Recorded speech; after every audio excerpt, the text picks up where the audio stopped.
شیطان اور ایمان، جب شیطان بہکاتا ہے تو وہ ہمیں بہت پیار سے سمجھا رہا ہوتا ہے کہ ابھی یہ کام کر لے، بعد میں نہیں کرنا، اور اللہ سے توبہ کر لیں گے، اور پھر دوبارہ جب وقت آتا ہے تو ایسے ہی بہلا کر گناہ کرواتا ہے، اور انسان اس کی چال میں پھنستا چلا جاتا ہے، اور ایک وقت آتا ہے کہ گناہ کو گناہ نہیں سمجھتا، اور پتہ ہے یہ سب کیوں اور کب ہوتا ہے؟ یہ اسی لیے ہوتا ہے کہ ہمارا نفس اور ایمان بہت ہی کمزور ہے، اور جب بھی اس طرف سے وار کیا جاتا ہے ہم پھنس جاتے ہیں۔ تو ہم کو اپنے ایمان کو، اپنے نفس کو مضبوط کرنا ہے۔ یہاں سوال یہ آتا ہے کہ نفس کو کیسے مضبوط کیا جاتا ہے؟ تو اس کا بہت ہی آسان طریقہ یہ ہے کہ نفس کی تربیت کی جائے، ایمان کو مضبوط کرنے کے لیے اللہ سے رجوع کیا جائے، معمولی سے گناہ کو، غلطی کو غلط سمجھا جائے اور اس کو وہیں روک لیا جائے۔ کلمہ و درود ہر وقت زبان پہ رکھا جائے تاکہ ایمان مضبوط رہے، استغفار کو معمول بنایا جائے۔ یہی نفس کو اور شیطان کو شکست دینے کا بہترین طریقہ ہے۔ جب اللہ کا ذکر ہماری زبان پر رہے گا، ہمارے دل میں چل رہا ہو، تو پھر شیطان قریب نہیں آتا، کیونکہ ایسے وقت میں فرشتے ہماری گرد حصار بنا لیتے ہیں اور اللہ عز و جل ہمارا ذکر سن رہے ہوتے ہیں اور خوش ہو رہے ہوتے ہیں۔ گناہ کے کام میں شیطان انسان کو ایسی لذت دکھاتا ہے کہ انسان مجبور ہو جاتے ہیں، لیکن اللہ نے اپنے بندے کے لیے توبہ کا راستہ آخری سانس تک کھلا رکھا ہے، اور جب بندہ شیطان کو شکست دے کر اللہ کی طرف رجوع کر لیتا ہے تو اللہ بھی اپنے بندے کی توبہ قبول کر لیتا ہے، کیونکہ اللہ تو ہماری نیتوں کو، ہمارے دل کو دیکھ رہا ہوتا ہے۔ تو ہمیں ہر لمحہ توبہ کرتے رہنا چاہیے کہ ہم جانے انجانے بہت سے گناہ کر لیتے ہیں، تو اپنے رب سے توبہ کرتے رہو، گناہ کو گناہ ہی سمجھو، نیکی میں جلدی کرو اور اللہ کی رحمت پر یقین رکھو۔ اللہ کی رحمت اس کے غضب سے زیادہ ہے۔ یا اللہ پاک، مجھے ان لوگوں کی شر سے بچا جو بظاہر تو میرے ہمدرد ہیں لیکن پوشیدہ طور پر مجھے نقصان اور تکلیف پہنچانے کی در پر ہیں۔ انسان کو کیا چاہیے؟ صبر کرے۔ اگر آزمانے والا اللہ ہے تو آزمائش سے نکالنے والا بھی تو ہمارا اللہ ہے۔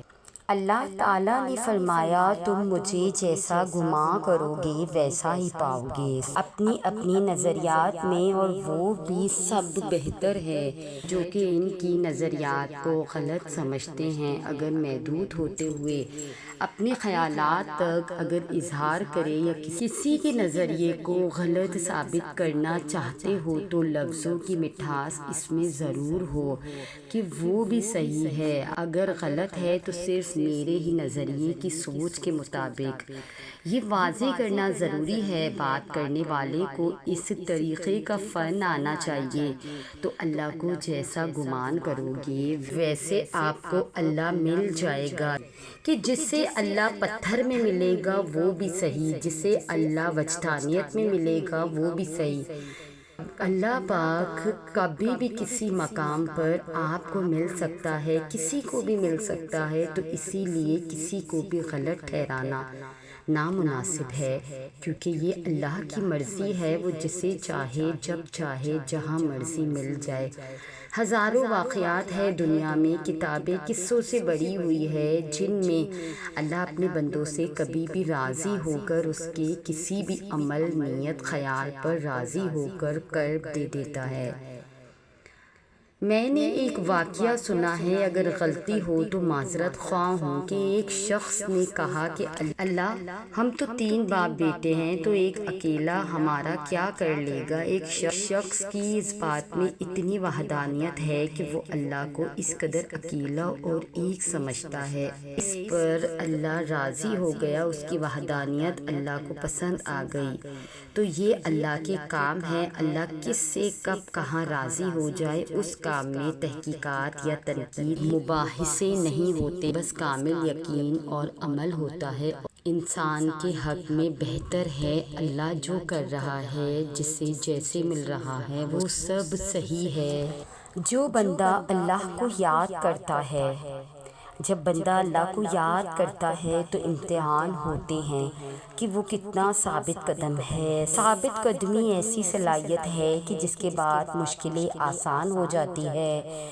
وہ جان لیتا ہے کہ ہر مشکل ہمیں پہلے سے زیادہ مضبوط بنانے کے لیے ہے۔ مشکل کا انعام آسانی ہے، اور آسانی کے بعد ایک اور امتحان آتا ہے، اور اس طرح زندگی آگے بڑھتی ہے۔ مشکلات اور آسانیاں دراصل زندگی کے 2 طرزیں ہیں، جبکہ آدمی مشکل کو مشکل اور آسانی کو آسانی سمجھتا ہے۔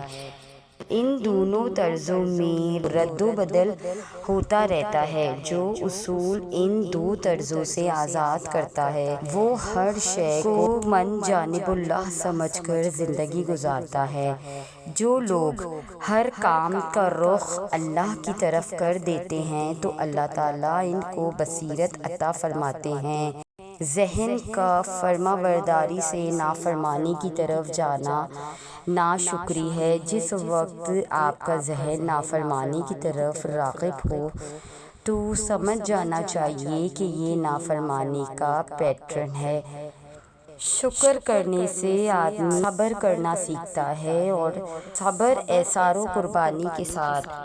یہ یقین ہے کہ اللہ میرے ساتھ ہے۔ ذکر، شکر اور صبر ایسا عمل ہے جو ذہن کو شکوک و شبہات اور منفی سوچوں سے دور رکھتا ہے۔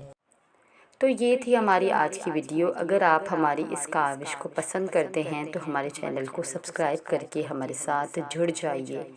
جزاک اللہ۔